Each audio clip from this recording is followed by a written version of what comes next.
Começar a gravação. Acho que a Cíntia está com problema, ela está entrando e saindo. Lari, seja muito bem-vinda também, boa noite.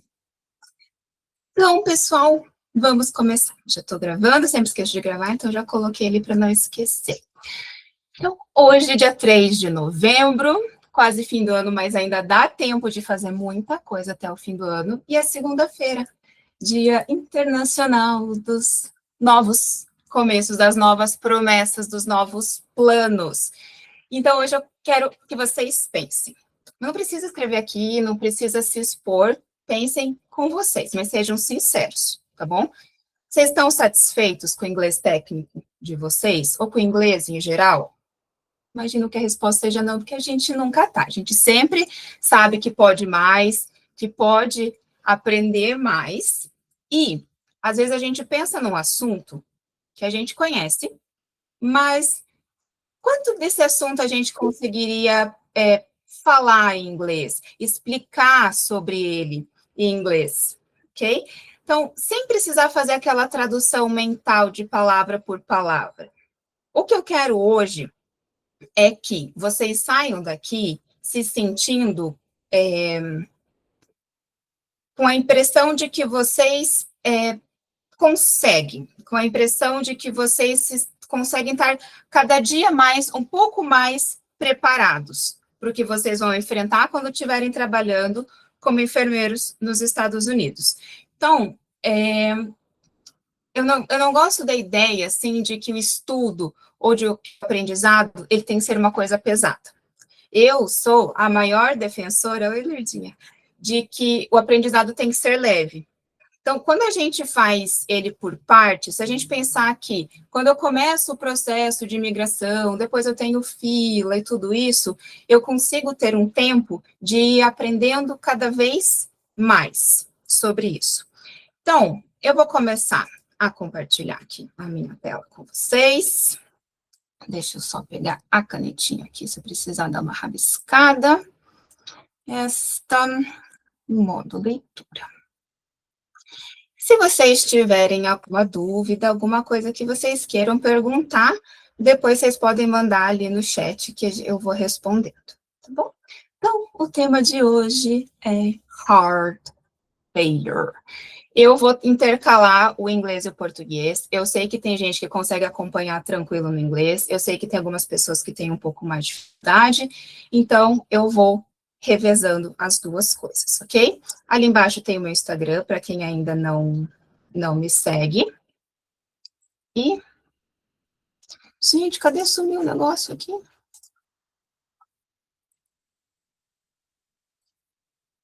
Ai, gente, deu um problema aqui. Só um pouquinho. Que travou o meu computador.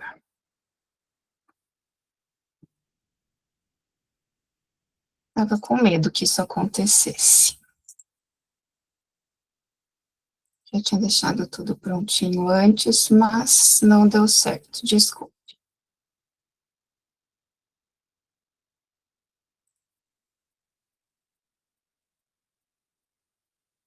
Vocês estão conseguindo ver a tela do slide? Sim. Sim, mas a tela não está passando, né? Não, ela tá travada na... Está travada na primeira tela, né? início. Tá, só um pouquinho, então.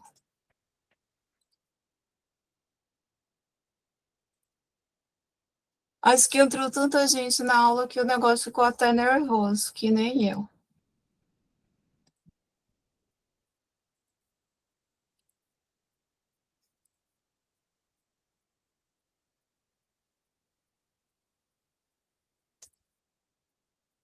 Algo deu errado. Vamos de novo.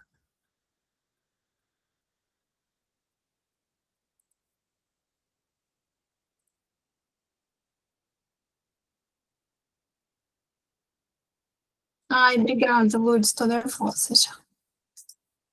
Não preocupa não, Ângela, no ao vivo é assim mesmo, vai dar certo.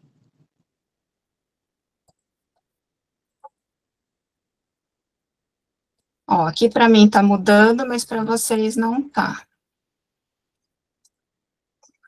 que eu faço, gente? Será que eu saio e entro de novo? Ângela, eu acho que parou de compartilhar agora. Aí eu acho que tu tenta compartilhar novamente para ver se dá certo. Então, ele não deixa eu compartilhar, ele diz uma mensagem de que algo deu errado. Ah, entendi. Pois tenta sair, então, e Tá. volta. Gente, então eu vou sair e vou entrar de volta, só um pouquinho.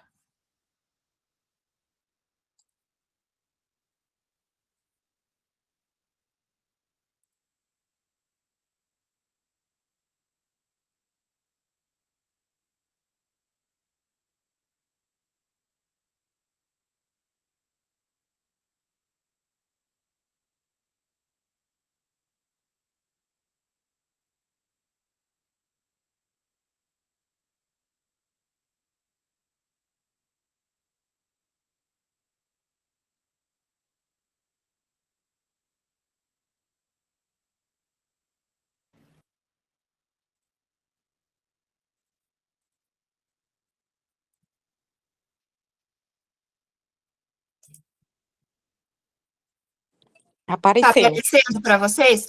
Tá. Ai, que alívio. Bom para testar as coronárias, gente. Já tava quase tendo um troço aqui. Não vou mais botar em negócio grande, vamos fazer desse jeito assim, para não dar problema. Ok, então vamos lá. Chacoalha, nervoso, bora. Então, heart failure. Vamos pensar que, primeiro, eu vou me apresentar. Tem um monte de gente nova aqui que eu não conheço e que também não me conhece. Vamos lá. Eu vou contar para vocês, primeiro, como que foi a minha história com o inglês e como que a gente chegou nesse exato momento, neste mesmo bate-horário, bate-local. Quando eu era criança, eu cresci na casa dos meus avós alemães, falavam alemão dentro de casa, eu fui morar com eles quando eu tinha 5 anos. Depois de um tempo ali, um ano e pouquinho morando com eles, eles perceberam que eu me expondo à língua, mesmo sem eu ter uma educação formal no alemão, eu comecei a entender o que eles falavam, mas eu tinha muita vergonha de falar. Então, eu não aprendi a falar tudo que eu aprendi a ouvir. Depois, conforme eu fui crescendo, eu fui estudando inglês por conta, porque eu tinha uma paixão que eram as Spice Girls. Eu ouvia a música delas e eu não entendia. E aquilo me dava uma raiva, gente. Eu falei, não, eu preciso aprender essas letras, eu preciso saber cantar junto. Então, apresento para vocês minhas primeiras professoras de inglês. Não tinha internet, isso era 90 e fim dos anos 90, eu juntava meu dinheirinho, eu ia na banquinha, eu comprava essas revistinhas e dentro eles faziam assim, ó. Eles botavam a letra da música com a tradução. Então, eu aprendia a letra e via o que traduzia e comecei a fazer a associação. Conforme eu fui crescendo, eu fui gostando menos de Spice Girls e fui gostando de outras coisas. E continuei com esse hábito de ver TV em inglês, ouvir música em inglês e sempre prestar atenção no que estão falando, no que significa e na pronúncia dessas pessoas. Pois bem, minha mãe queria me colocar numa escola de inglês. Falei, mãe, eu não quero ir. Não, você tem que ir, porque você precisa falar inglês. Eu falei, mãe, eu falo inglês, mas era igual ao alemão, ninguém via eu falando, ninguém acreditava. Eu falo inglês. Então, falei assim, mãe, compra uma prova, compra um teste, eu vou lá e faço, e aí você acredita que eu falo inglês. Então, o ano era 2007, e minha mãe comprou o Michigan. Eu fui, tinha uma escola chamada Interamericano, aqui, eu fui lá, fiz o teste, peguei o certificado, entreguei para ela e falei, pronto, agora você acredita que eu falo inglês? Ela falou, nossa, agora eu acredito. Enfim, guardei esse certificado ali, minha mãe ficou feliz, mas eu continuei estudando ali do meu jeito inglês. Entrei na faculdade, me formei em 2008 na PUC Paraná, trabalhei por uns anos no Hospital Cajuru, que é um hospital universitário grande que tem aqui em Curitiba. Fiz a minha primeira pós ali, fiz pós em controle de infecção, amo infecto, Quem me conhece sabe ali que, olha, TB, HIV são um dos meus temas, assim, que eu adoro.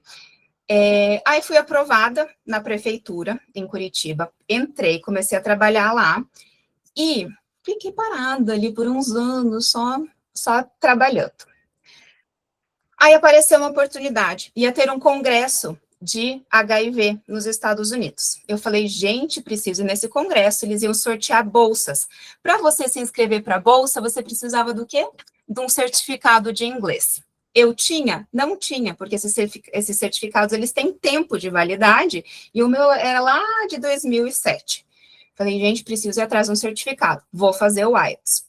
Comprei um pacote de aula, porque como eu não tinha estudado formalmente o inglês, eu sempre fui autodidata, eu tinha dificuldade com o writing. Falei, preciso ir bem nesse writing para eu ganhar uma pontuação boa, pegar meu certificado, me inscrever, que eu vou ganhar, eu vou esse congresso. Pois comprei, comecei as aulas. O que aconteceu? Veio a pandemia. Não teve o congresso e não teve mais prova do IELTS. Deu, gente do céu, tá bom. Peguei tudo aqueles sentimentos ali, guardei na gavetinha, porque eu era frontliner na época da pandemia, deixei de lado. Falei, vou estudar outra coisa. Resolvi fazer uma pós, fui fazer pós de UTI, que Critical Care é minha outra paixão. Fiz a pós, fui remanejada de lugar de trabalho aqui na prefeitura e fui para um lugar que não era assim, digamos, muito bacana. Quando eu comecei a trabalhar lá, eu falei, gente do céu, eu preciso ir embora desse país. Eu não quero que o meu filho cresça aqui, eu quero outras oportunidades, eu quero conhecer outros lugares, tem que ter uma realidade diferente dessa. Comecei o Projeto Canadá, para o Quebec especificamente.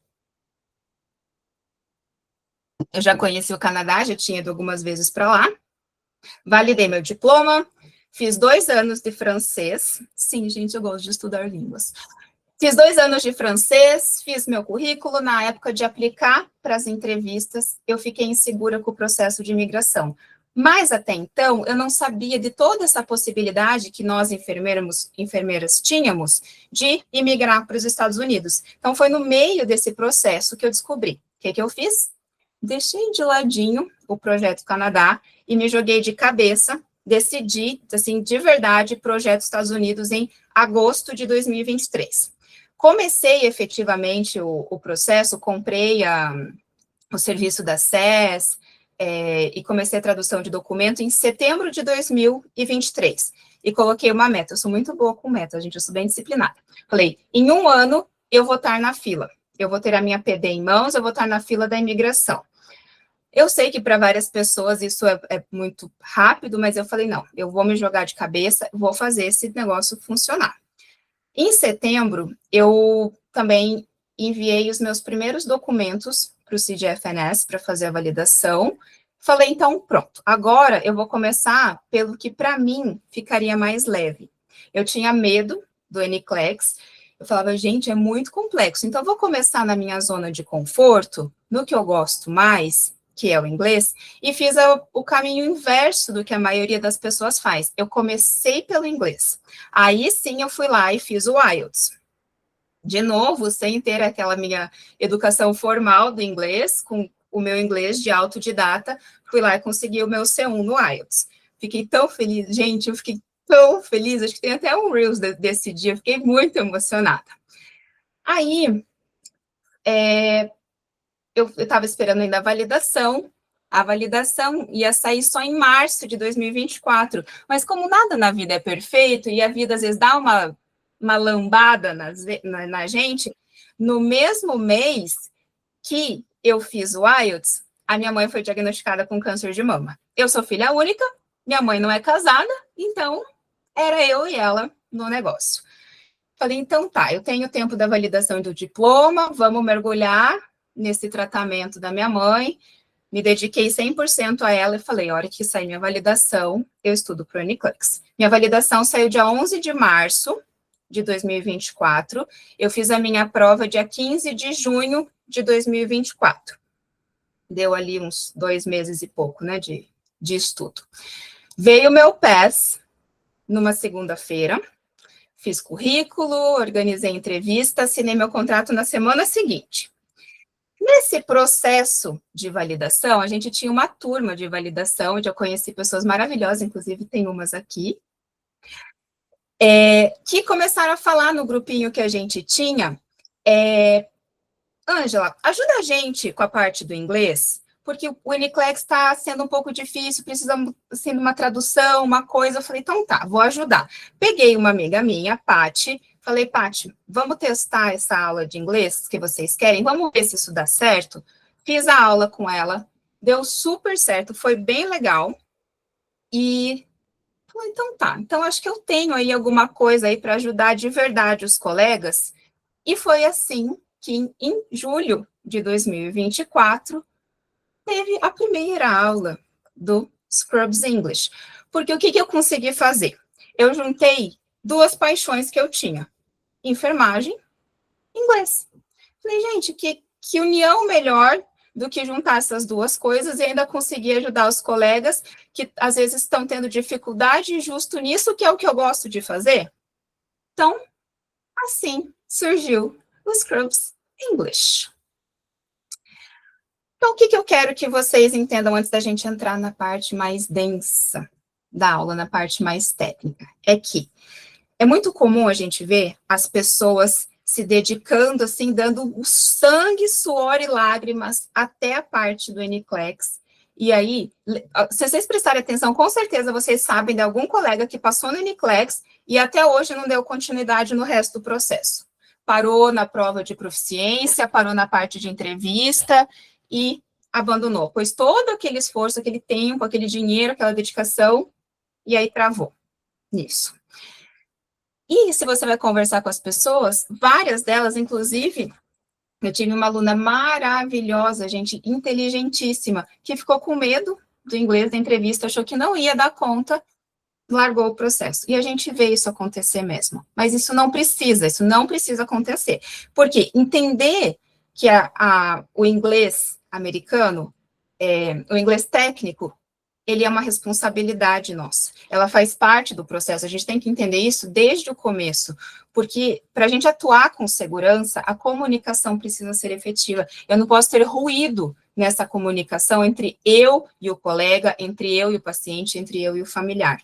Isso coloca muita coisa em jogo, nossa licença, a saúde do paciente. Então, dominar essa parte do inglês é pegar essa insegurança e transformar em confiança. É pegar esse sonho e se preparar para ele. Tem um ditado que diz assim, treino fácil, jogo difícil. O que eu quero, como eu acho que tem que ser ao contrário, é treino difícil, jogo fácil. Quanto mais a gente se dedicar agora, mais fácil vai ser depois. E mesmo assim, não vai ser fácil, tá? A gente já vai ter muita coisa acontecendo. Então, eu não quero que o inglês seja mais um empecilho para vocês. E lembre dessa frasezinha, eu gosto muito. Your future you depends on your now you. Então, o seu eu do futuro depende do seu eu agora. O que você faz agora, muda lá na frente. E o processo do aprendizado, eu gosto de chamar ele de knowledge build-up. Eu gosto até de usar a referência aqui de tijolo, que é mais ou menos assim que eu vejo o aprendizado. Construção. Quando a gente estuda para o NCLEX, a parte do Child Development, a gente vê que a criança, primeiro, ela fala, ela balbucia. Depois ela fala a sílaba, depois ela fala a palavra, depois ela junta a frase. Para ela falar uma frase completa, foi um processo de empilhar conhecimento. Foi tijolinho, tijolinho, tijolinho, até sair aquela frase completa. Como que a criança aprende? Errando, repetindo, praticando. E é assim que a gente aprende também. Gruda, pega uma palavra, não sabe, repete, repete, repete, ela gruda. Pronto, essa grudou, vai para a próxima. É desafiador, mas a gente vai passar por ele. Okay? Outra frase que eu adoro é o meu mantra, motivada pelo medo de ser mediana. Então, a gente não vai fazer todo esse esforço para chegar lá, para ser registered nurse, e chegar lá e não conseguir desenrolar no inglês. Certo? Então, o Scrubs English está aqui para assim, tornar fácil, ou tornar mais fácil, vamos ser sinceros, né? Tornar mais fácil esse processo, tá? Ele foi criado para guiar vocês, para que vocês consigam se comunicar com confiança, para dominar esse inglês técnico. E o que a gente vai ver hoje, ele é uma amostrinha do que é o módulo 2, porque nele a gente aborda fisiopatologia, ou seja, como construir essa base clínica do inglês técnico. A gente já teve em outras aulas, em outros momentos, anatomia, começando esse empilhar desses tijolinhos do conhecimento. Nesse módulo 2, a gente vai abordar em 10 aulas. Vamos passar por vários sistemas. Em cada sistema, a gente vai pegar 2 patologias principais de cada uma, que são o que a gente mais vai ver, porque às vezes a pessoa pensa assim, não, mas eu vou para Labor and Delivery. Por que eu preciso ver Respiratory? Não sei, pode ser que a sua paciente chegue lá e ela tenha asma. Pode ser que você chegue lá e a sua paciente tem artrite reumatoide. Enfim, então os sistemas, eles se conversam. E o que eu aprendo dentro de um, eu consigo reproduzir dentro de outro. Então, as nossas aulas vão seguir mais ou menos não, vão seguir exatamente essa ordem que está aqui. And now we start the class. Okay? Eu tenho uma questão que eu sou bem acelerada, tá? Se por acaso eu acelerar demais e ficar muito difícil, vocês me avisem, tá bom? Neiva, vai ficar gravado sim. Tem um canal no YouTube, eu posto lá depois. E mando o link para vocês. Mando o link no grupo do WhatsApp e posso colocar o link lá no Instagram depois para vocês também. So, let's shift. Okay, forget Portuguese. Let's only talk in English. If you have any questions, ask me, please. Okay? First thing that we need to know about heart failure.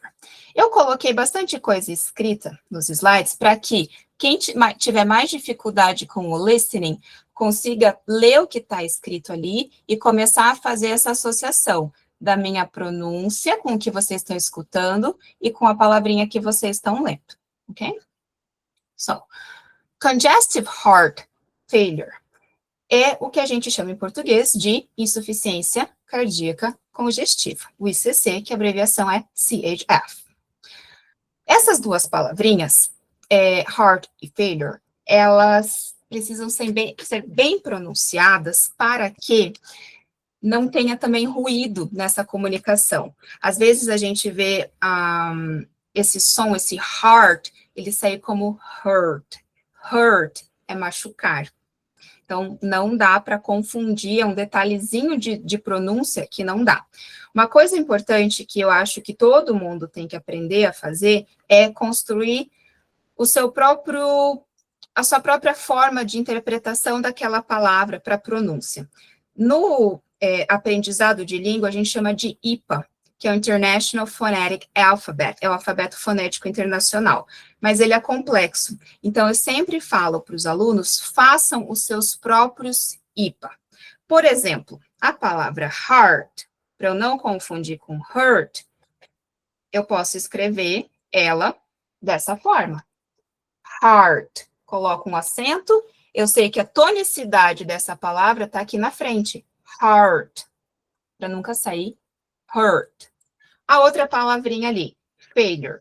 Lembrando que a gente tem um país grande. Estados Unidos é grande.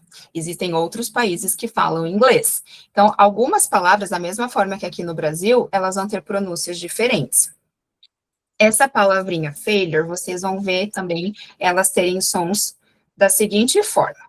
Tem um som que é mais fechado e tem um som mais aberto. Então, no começo, vocês podem ouvir tanto como failure, como failure, ok?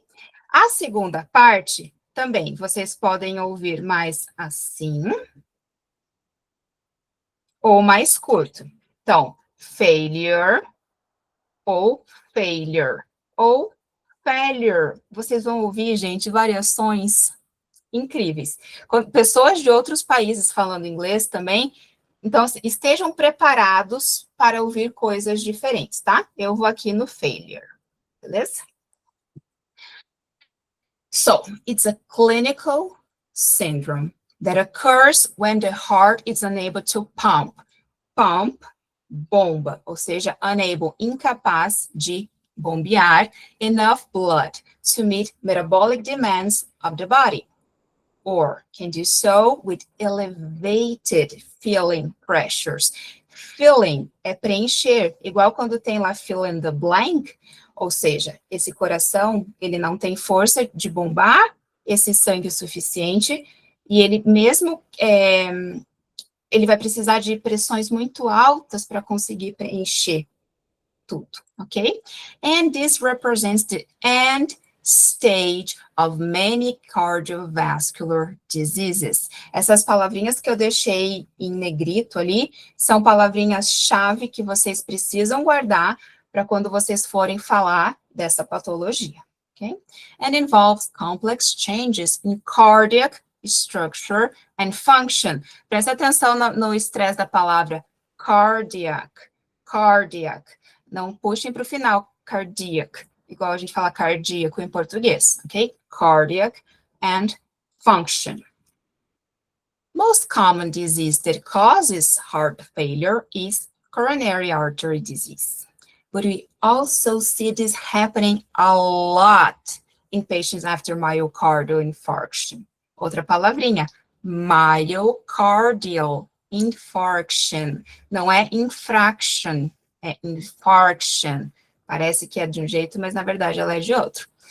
Because it damages heart muscle. Gente, essa palavrinha aqui acho que é a top 1 dos erros de pronúncia. Porque a gente lê o muscle, a gente acha que vai sair o muscle, mas a pronúncia não é nada disso. Porque a gente vai pensar ali também no som de que cada letra vai ter. Então, vamos break down the word. Ma, esse U aqui é um U de schwa, aquele ma,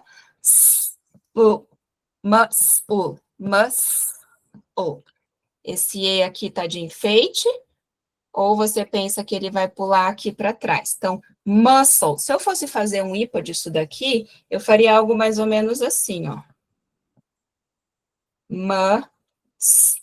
Esse M de mãe, um S de maçã, mas e um L aqui no final.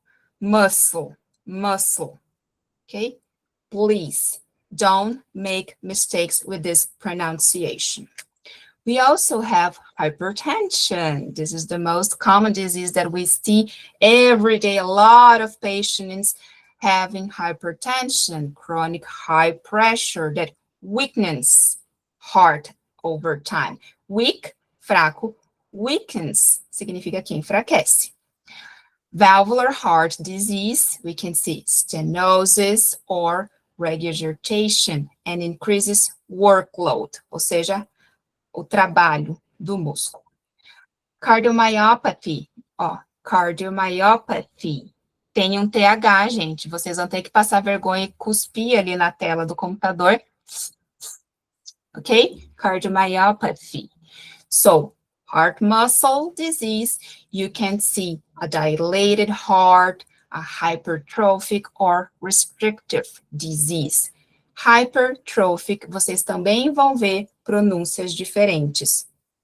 A palavra hipertrofia, ela pode sair assim, hypertrophy, ou também hypertrophy. Então, esse estresse, dependendo do local nos Estados Unidos que vocês ouvirem, vocês também vão ter essa diferença de pronúncia, ok? Arrhythmias, that alter cardiac output, débito cardíaco, and diabetes mellitus. Esta palavrinha também causa discórdia, e também vocês vão ouvir de formas diferentes. Eu falo mellitus. Se vocês assistirem vídeos, por exemplo, Mike do Simple Nursing, vocês vão ouvir também mellitus. Mas não estranhem se vocês ouvirem mellitus, mellitus. Dependendo do local dos Estados Unidos, vai sair assim. Ou seja, acostumem o ouvido, 2 pronúncias. Vocês podem falar como vocês acharem melhor.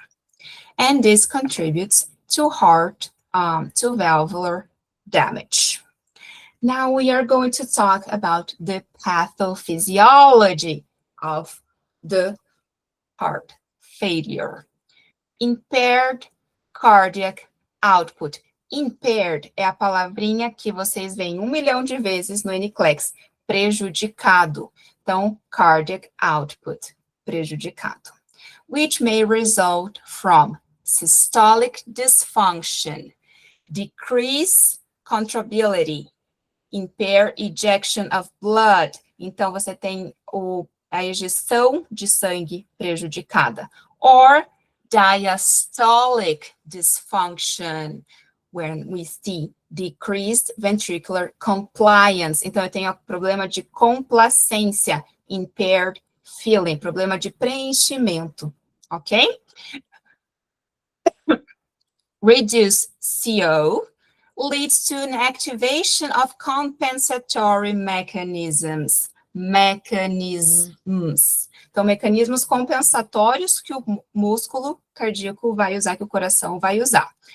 Aimed at maintaining perfusion. Aim é um alvo, ok? Então, targeting or aiming something. Sympathetic nervous system activation.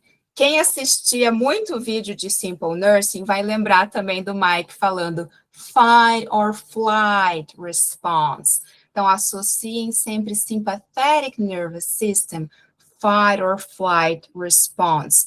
What we see in fight or flight response, we see elevated heart rate, elevated contractility, and vasoconstriction. Essa palavrinha ali também, gente, heart rate, não é hate. Hate é ódio, é com H, é com R, é R, tipo um leãozinho fazendo R. Então, rate, heart rate. And we have the RAS system activation. So, sodium and water are kept inside the body. So we have water retention, and this increases blood volume. Okay, volume. Esse uzinho você tem que dar um tempinho, não é volume, volume também, okay? And we also have vasopressin, that is antidiuretic hormone, hormônio antidiurético. Ele vai impedir também que a gente produza muita urina e a pressão vai subindo. So we have fluid retention. Isso a gente vai ver lá na frente também, nos clinical features da doença.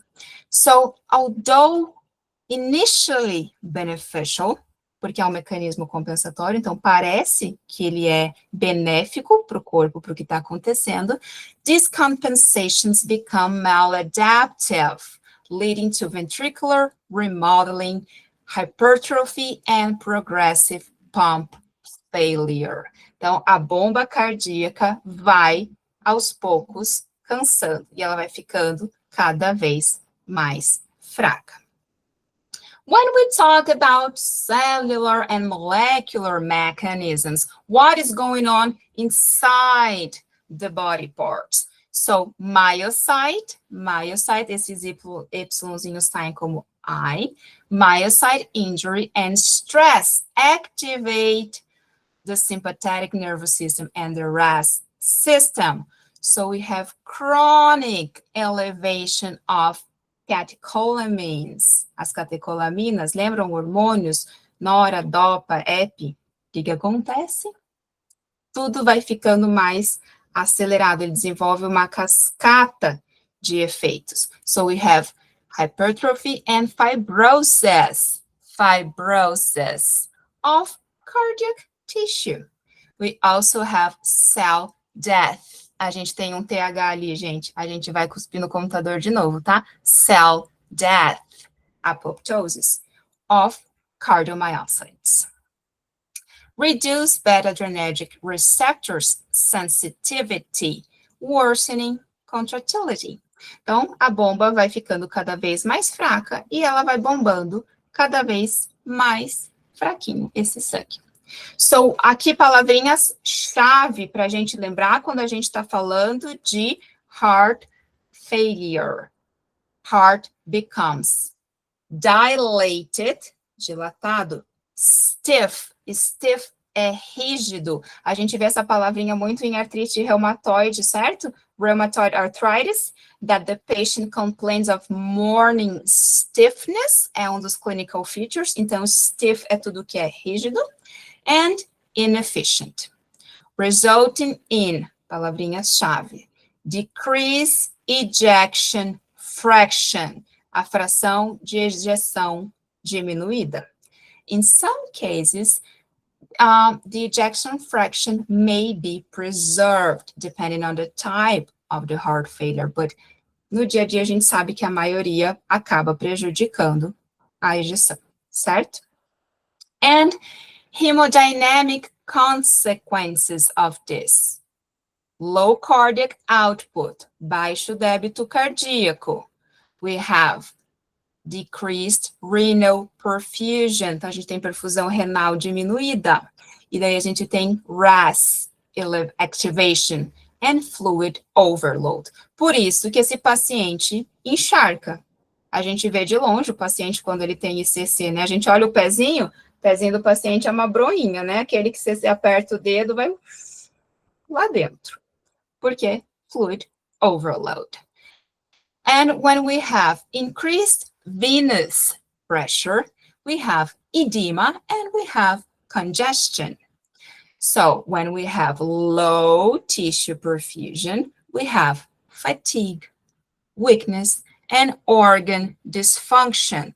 Vocês lembram que é uma doença progressiva? It's a progressive disease. Então, o paciente vai gradativamente piorando.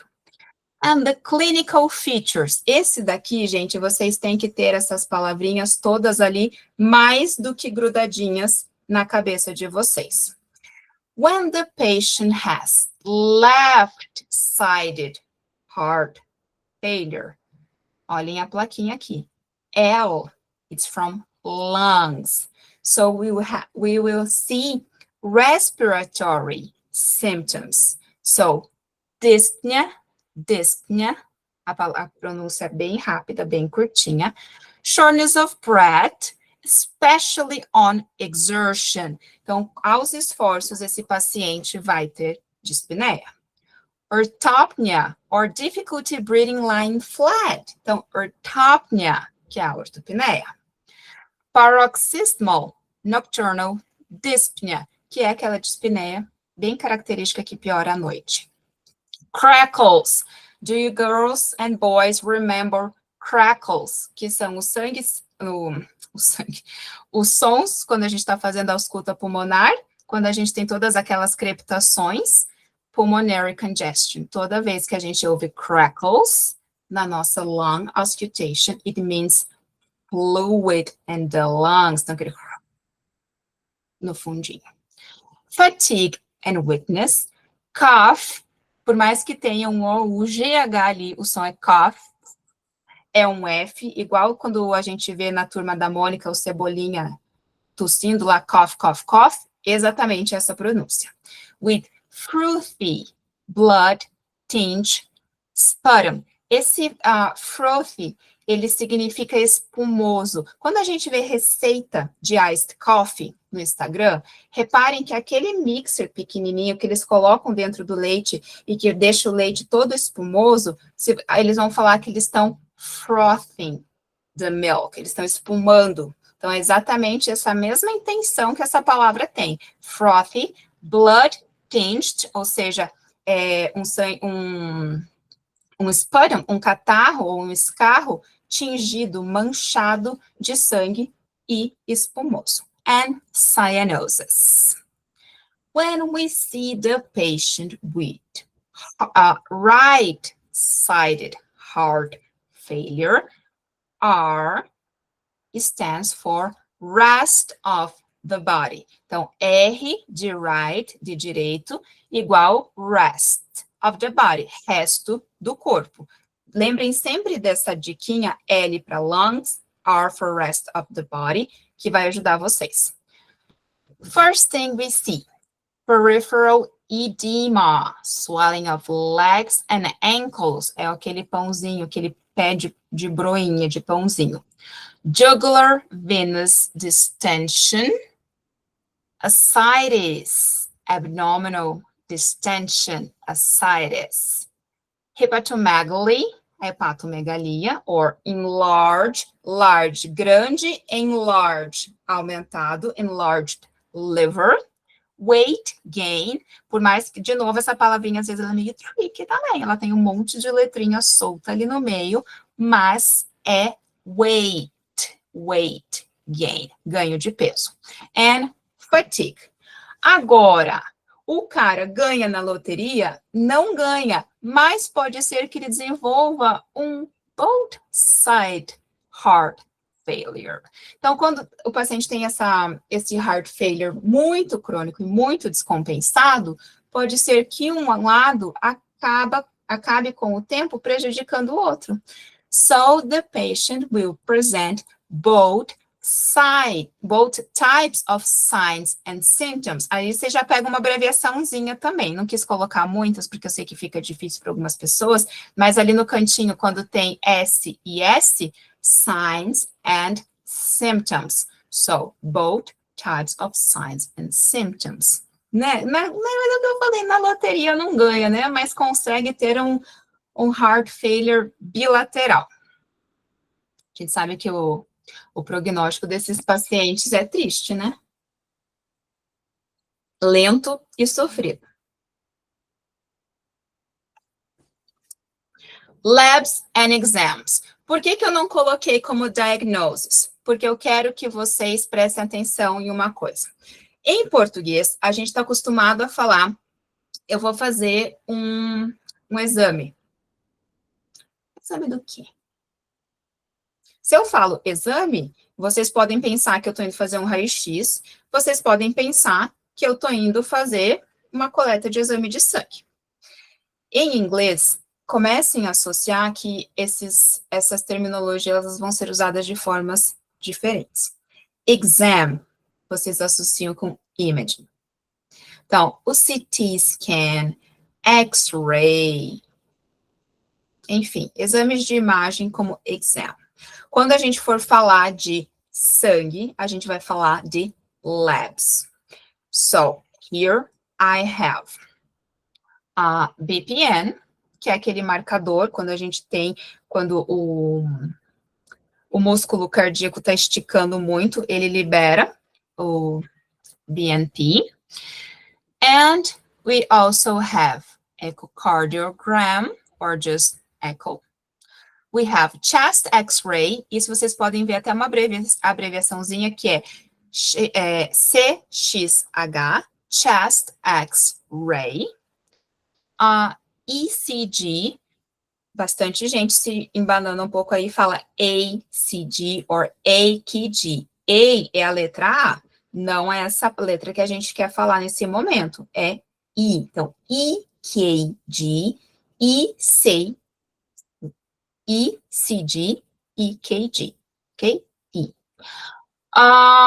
Cardiac enzymes, most common enzyme that we always check on our patients is troponin, okay?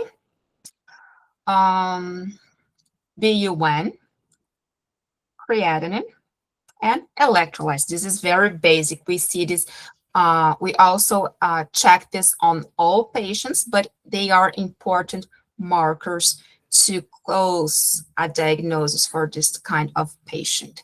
And also cardiac stress test, que é o teste de, como chama em português mesmo? Teste de esforço, que a gente vai lá na esteria e quase morre, aquela humilhação. Deixa eu aumentar aqui, deixa eu ver se fica melhor para vocês. Melhor de ver assim, gente? Tá, beleza. Então, vou deixar assim, que daí vocês enxergam mais. Que é muita informação, eu tentei colocar tudo de um jeito que dá para ver. And treatment. When we talk about heart failure, we need lifestyle changes. Ou seja, não funciona. Que paciente que a gente dá orientação de mudança de estilo de vida que muda efetivamente o estilo de vida? 1 a cada 1 milhão, certo? Então, a gente vai apelar para outras coisas. But our obligation as nurses, the part of what we need to inform our patient are things like low sodium diet, fluid restriction, but this is only on severe cases, em casos severos, severe, não confundam severe com several. Several significa muitos, e severe significa severo, intenso. Daily weight monitoring, então o paciente vai ter que fazer pesagens diárias quando ele estiver mais descompensado. And smoking cessation and moderate exercise. O smoking cessation, essa palavrinha ela é um pouco mais formal, dá para usar também o quit, ok? Então, quit smoking, parar de fumar. And moderate exercise. Botei o coraçãozinho ali com uma faixa de Rambo, porque se o seu Zé tivesse diagnóstico e resolver subir a escadaria lá em Washington, em DC, ele vai chegar lá, e a gente vai ter que reanimar ele lá em cima, porque ele vai chegar morto. Matheus, manda escrito aí, se der eu respondo agora, senão no final eu respondo, tá? And about medications, about drugs. Eu tô aqui nesse quadrinho da direita aqui, ó. Eu tava embaixo do treatment ali. Low sodium diet, fluid restriction, daily weight monitoring e smoking cessation moderate exercise. Agora eu vou descer para essa outra tabelinha aqui, tá? Medications. First, ACE inhibitors, que vai ser normalmente a primeira classe que a gente vai entrar para esses pacientes. Então, a gente tem ali lisinopril, vocês podem ouvir essa pronúncia também como lisinopril, mas e Ly também, tá? Lisinopril. Vocês escolhem. Eu prefiro falar lisinopril. Eu acho que fica mais parecido, talvez, com o que a gente fala em português, na minha cabeça. Não sei. Enalapril and ARBs. Okay, when we see ARBs, most common one is losartan. Losartan, o estresse está ali na segunda sílaba da palavrinha. Valsartan, 2.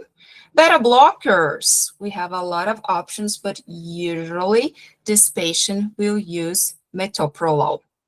Pronúncia super parecida também com o que a gente tem em português. Diuretics, furosemide and draw a wide net. Deixa eu ver o que é o resto da mensagem ali que ele falou. No sentido de requerer exames, queria saber a expressão inclui todos os tipos de exame e imagem.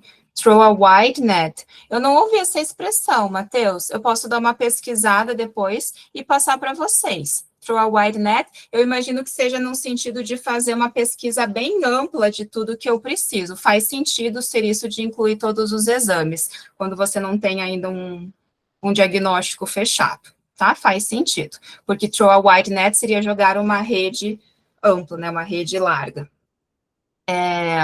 Furosemide and spironolactone. Lembrem que furosemide, F de furosemida, F de fora, potássio. A gente tem que cuidar com eletrólitos desse paciente, certo? A gente já tem uma descompensação cardíaca importante. And vasodilators. It's not very common, but it's not our first option of medication, but sometimes with the progression of the disease, we need to add more medications, okay? We also have digoxin. Essa é uma das pronúncias de medicação que acho que é uma das mais diferentes do que a gente tem. Vocês podem ouvir tanto mais digoxin ou mais aquele schwa, digoxin, ok? Mas nunca go, nunca vai ser como digoxina, ou alguma coisa parecida com isso, tá? É digoxin. And ARNI, it's a new kind of medication. It's modern, but it's mainly the same thing that the ARB does, but with less side effects, okay? And dapagliflozin is an option. Essa medicação também, eu já ouvi ela ser pronunciada assim de maneiras bem diferentes. So, dapagliflozin, gliflozin, mas não estranhe se vocês ouvirem a tonicidade dessa palavra também é um pouco diferente disso, tá? Tá muito difícil, gente? Tá muito complexo? Às vezes eu tenho medo que as aulas fiquem muito pesadas, mas é que é importante.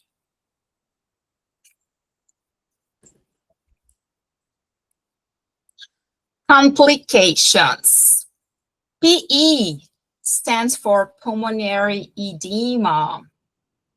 Mais comum, né? A gente sabe que o paciente do IC descompensado, primeiro clinical feature, primeiro signs and symptoms that we see, it's pulmonary edema. After a long time of living with a disease like this, the patient may present renal failure. Então, a insuficiência renal. Cardiogenic shock, choque cardiogênico, arrhythmias. Lembrem, vamos voltar lá um pouquinho no slide anterior. Dependendo da medicação que eu der para esse paciente, eu posso melhorar uma coisa e eu posso piorar outra. Então, furosemida, fora potássio, se esse paciente tiver pouco potássio, ou se eu não der nenhum diurético, não sei como é a dieta desse paciente, vai interagir tudo e ele realmente pode apresentar arritmia. So, arrhythmias. Thromboembolism, hepatic congestion, and when we talk about nursing interventions, things that we need to remember when we are going to talk to our patient, when we are going to talk to a family member, or even when we are charting our patient, building a report before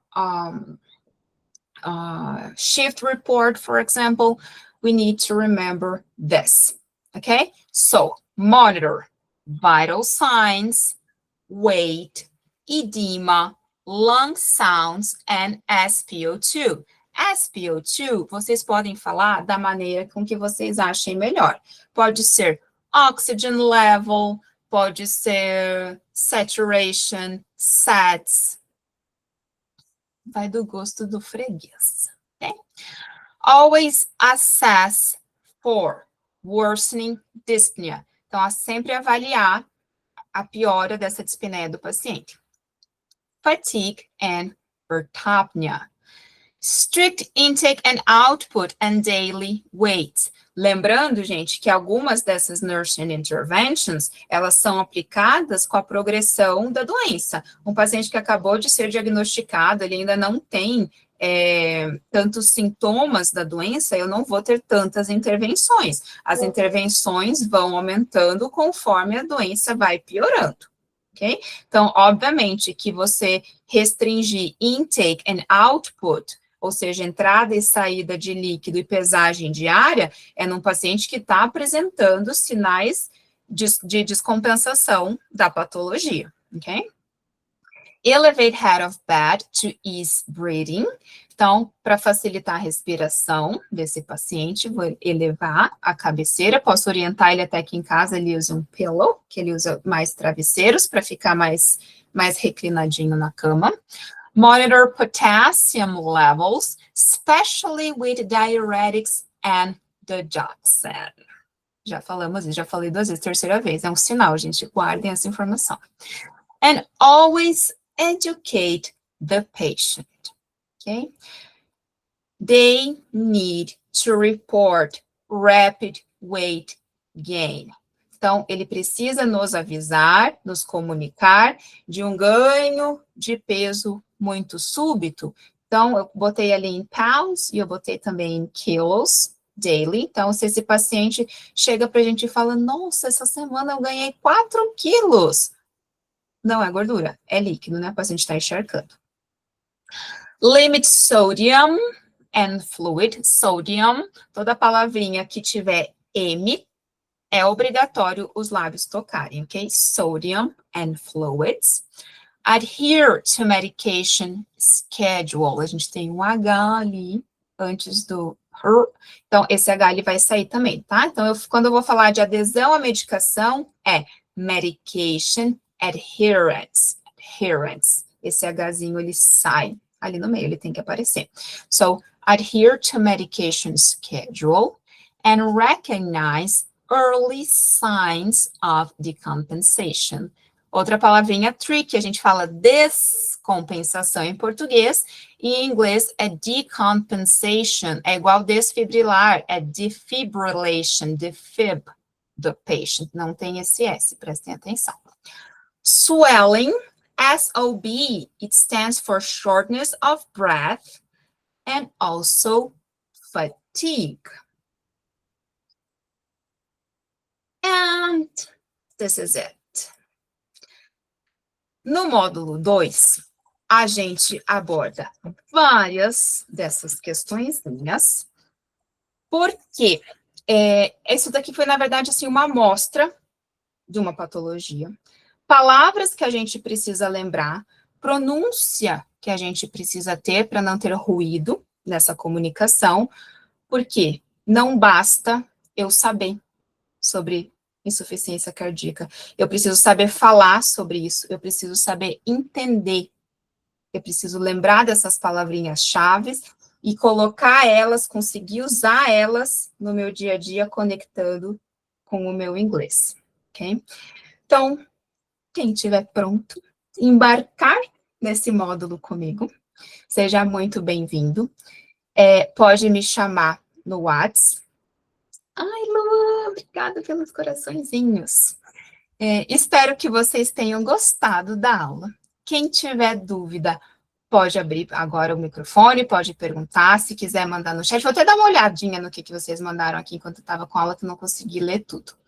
Em relação a pagamento, ele é facilitado, para quem quer fazer no cartão. Dá para fazer em até 3 vezes parcelado no cartão. Quem quiser fazer com Pix, tem 5% de desconto. As aulas funcionam da seguinte forma. Eu pego a patologia, a gente vai fazer toda esse breakdown de cada patologia, focando muito em vocabulário, pronúncia, vocabulário, pronúncia.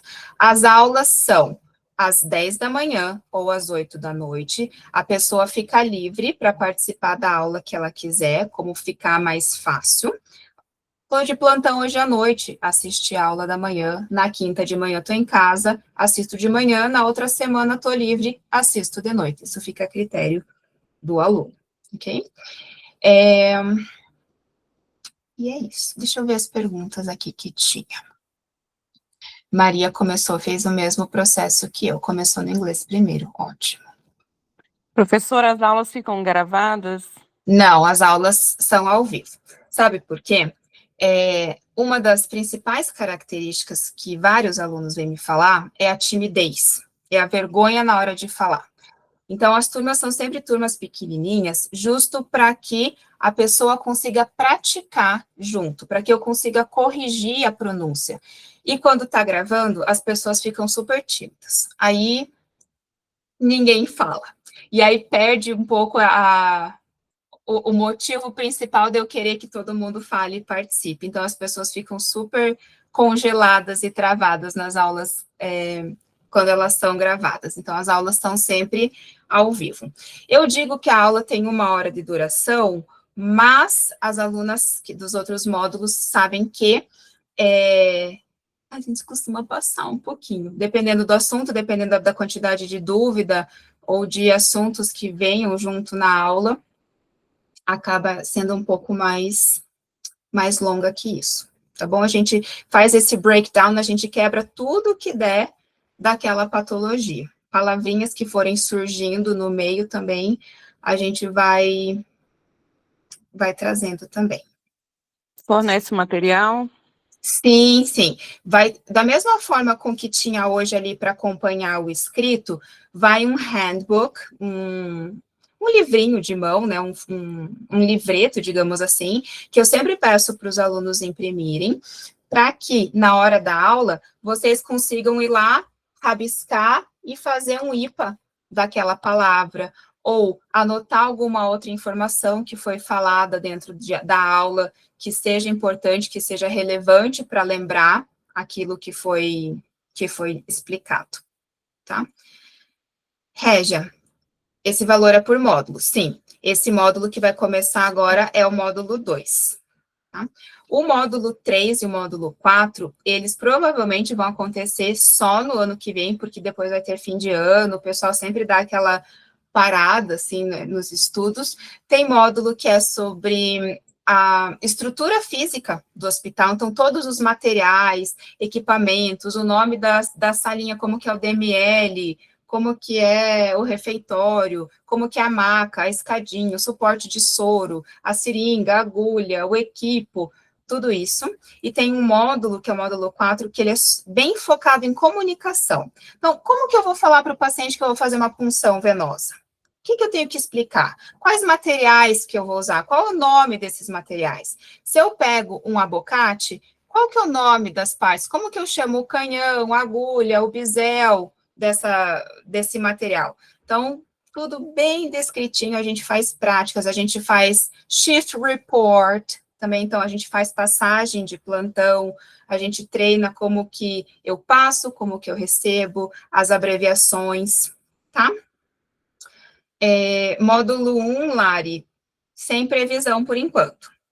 Então, primeiro vou rodar o módulo 3 e o 4 no começo do ano que vem, e aí vai começar o módulo 1 de novo, tá? Gente, obrigada pelos parabéns a todos. Patrícia, Lurdinha maravilhosa. Professora, eu tenho uma dúvida sobre a prova, porque assim, eles colocam termos técnicos ou eles também colocam phrasal verbs, tipo, the patient passed out, ou eles só botam termos técnicos, tipo, the patient lost her consciousness. Normalmente, você vai ver os termos técnicos. Esse passed out, muito difícil. Não sei, depende da plataforma, você vai ver que tem um pouquinho de diferença. Por exemplo, o YouWord, ele usa um vocabulário mais simples. Quando você usa um Archer, por exemplo, você tem um vocabulário um pouco mais rebuscado. O NCLEX, na prática, eu vejo ele como um intermediário entre esses dois. Então, normalmente puxa para os termos técnicos, mas não muito formais. Ok? Entendi. Então, pode ser que para desmaiar, lá pode ser the patient fainted, or the family member reported that his son was found unconscious on the bathroom after a shower. Então, eles vão usar normalmente palavrinhas mais. Eu achei muito interessante o que a Fernanda falou no Instagram dela, sobre a questão do shift, né, da passagem de plantão, e ela enfatizou bastante na questão do SBAR também, e dos termos técnicos, das abreviações técnicas, por exemplo. Né? Dizem que lá usa muito porque quando você vai passar o shift, tem o SBAR para preencher.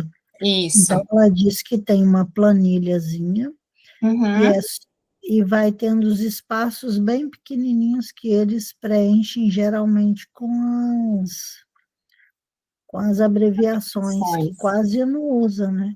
Palavras assim inteiras. Então, aqui vocês, não sei se vocês repararam, mas em algumas frasezinhas que estão ali, ou em alguns termos, eu coloquei entre parênteses as abreviações. Aqui, claro, na aula, que tem pessoas, né, que estão chegando com vários níveis de inglês, ou que estão em vários momentos desse processo, fica mais legal colocar tudo mais descrito para que a pessoa consiga entender o que está ali. Mas quando a gente faz a aulinha dos SBAR, até na aula de anatomia que a gente faz no módulo 1, vão todas as abreviações. Então, vamos pensar. Upper, lower lobe, ou... Nossa, agora está dando uma confusão. Então, right lobe, or left lower lobe. Então, vai estar lá o LLL, eu já sei que é left lower lobe, ou seja, lobo inferior esquerdo do pulmão. Tá?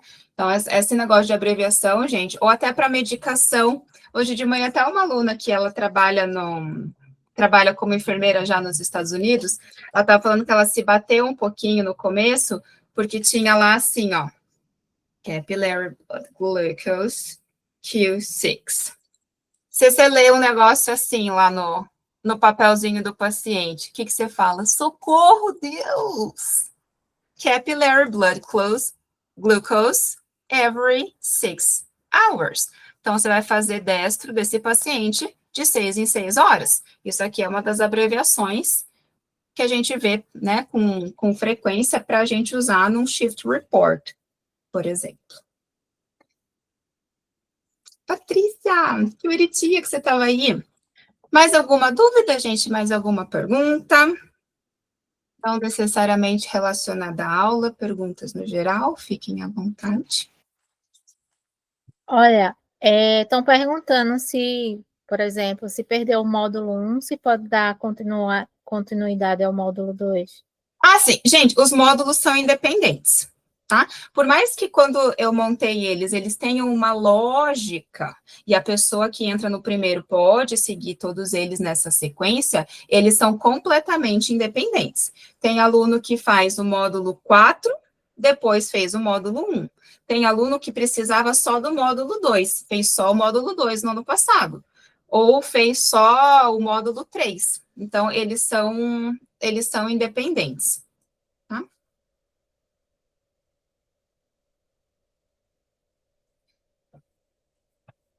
Mais alguma dúvida, pessoal?